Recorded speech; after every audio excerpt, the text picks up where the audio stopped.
This is the EMG Podcast.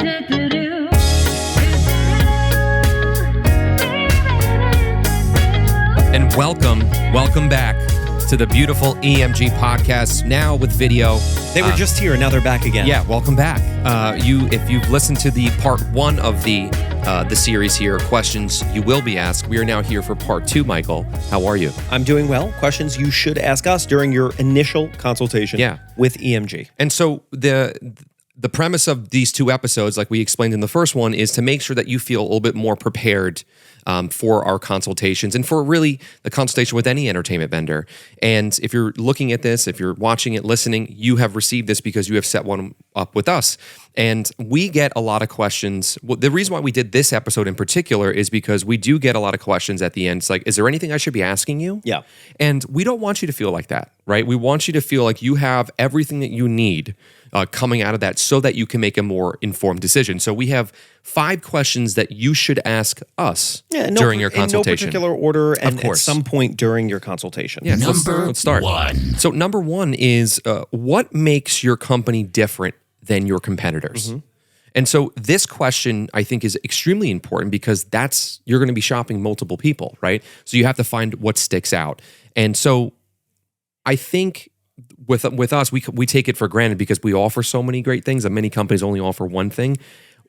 What goes into that question, and how can you help decipher of where you should go? So if you are a person asking the question, what you should be listening for is the nuances. Okay. And how thoughtful the prospective company that you're talking to has anticipated the answering of that question and what they've done differently in their process or offerings to make sure that they are different. You know, we always say when others zig, we want to zag, right? Yeah. And so I think you're looking for thoughtfulness in the response of the answer. Yeah. Not all companies, though it might appear on the surface that they offer the same thing, right? Mm-hmm. They offer DJ, they offer band. Not all companies are the same. For better or for worse, you got to find the one that clicks with you. So ask the question and listen and pay attention to how they're answering it to evaluate if they're checking your boxes. Yeah, I think that's perfect. I'm not even going to color comment on that. It was amazing. Number 2. All right, number 2. What's the planning process like and how can we select our music? That's a really big question. That's a really big question. But it's... For every person, they're asking it for a different reason. Correct. Some people ask it out of wanting control and wanting to have a pretty big say in the construction of the playlist. Mm-hmm. Other people ask it because they don't want a homework assignment. They're like, we're paying you, you're the professionals, you handle it. So right? the question then you can take it further is, well, what's the process like on your end? Right. Is that a collaborative process? Is it where I give you the keys to the car, you go drive it? Am I in the back seat? Am I not even there? Right? So as a client, I want to know, I know how I would like to plan, and we have another episode about this, finding your planning style. But it's how the process works and how that's going to work within your lifestyle and how you would like to plan your own wedding. That's so important to listen for because not everybody's process is exactly the same. How flexible is the company's or the individual's planning setup process for your style? Yeah. We have planners of all different types. Mm-hmm. You're looking in an answer here for a process that is flexible enough to fit into your planning style. Yeah, and I think what's really great about the stuff that we do, and I want to talk about EMG the whole time, is the planning app is definitely a big separator too. So let's keep going. Number 3. So number 3 is, again, extremely important. I think all these are important. I don't want to preface every single thing that it's important, but do you have a backup plan? Yeah, or what happens if something goes wrong? So we're going to separate. I'm going to allow you to answer this, even though I know how I would, but we should, hopefully it's the same thing. There are 2 different scenarios, right? We're talking backup plan for equipment and backup plan for people. All right, so you take one, I'll take the other one. Okay. The short answer to the question, if you ask us, is yes. The situation and scenarios vary greatly, and you deal with the problem that's in front of you. Mm-hmm. When it comes to, you want me to do equipment. Yeah, you don't have to answer it, but just how will you approach it? When it comes to equipment, I'll just quickly lay out the many things that we do to account for an equipment failure in the moment, an equipment failure the day of before the event has started, an equipment failure the night before, because you can run into all of those different scenarios. Correct. Right? Yep. In terms of the people side of things, Same thing, day of, prior, all that stuff remains the same, but you should be thinking about not thinking about, getting information about, well, do they have multiple people to help replace that other person? What does that actual process look like for quality assurance, right? Because are they calling somebody off from the street? Is it somebody who has worked with the company? Have they been trained by the company? Those are all things that you should be listening for in backup plans. And when you're in a consultation with us, you're going to get a really, really big explanation of that. same thing that I said before is you are trying to pay attention to the thoughtfulness of how this person or company has thought to answer this question prior to it happening. Yep. If stammering, muttering, well, this, that, the third, that could give you pause for concern. So you're looking for confidence here in handling a vast array of scenarios and situations. Okay, let's do it.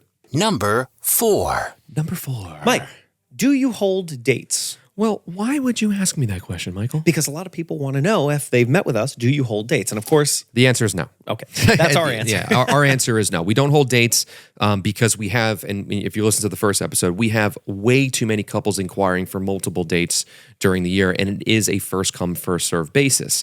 If you listen to the last one and you are leaning towards going with us, there is a way for you to have a courtesy hold, but it is for a short amount of time because of how many people that we're meeting. Again, our event designers are meeting anywhere between 12 to 25 times per day, depending on the day. So this is an extremely important thing for you to know. Some people do hold dates, a lot smaller companies, right? So you'll have a person that's just that person working.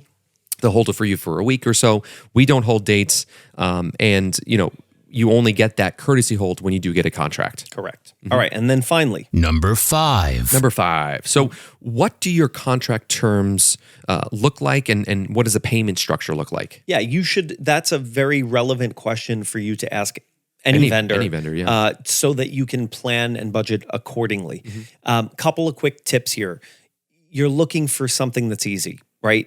If somebody says, well, you give me a little bit now, a little bit later, or what works for you. You sound or like my this and that. contractor. Yeah, this is a red flag, right? So what you're looking for is something, again, that is thoughtful, well planned out, and rigid. You want rigidness here. Not so much so that it hinders or hurts you, but you're looking for someone who's reputable. And if somebody's going, well, yeah, I gave you this price, but you want to give me a little cash now, I'll take $1,500 off and this and that. Those things are a little sleazy in my opinion. It's old. It's really, really and old as school. As a consumer, I don't look for that. What I look for is it thoughtful? Is it well thought out? And in the terms of the contract specifically, you can ask those questions. Good contracts protect everyone.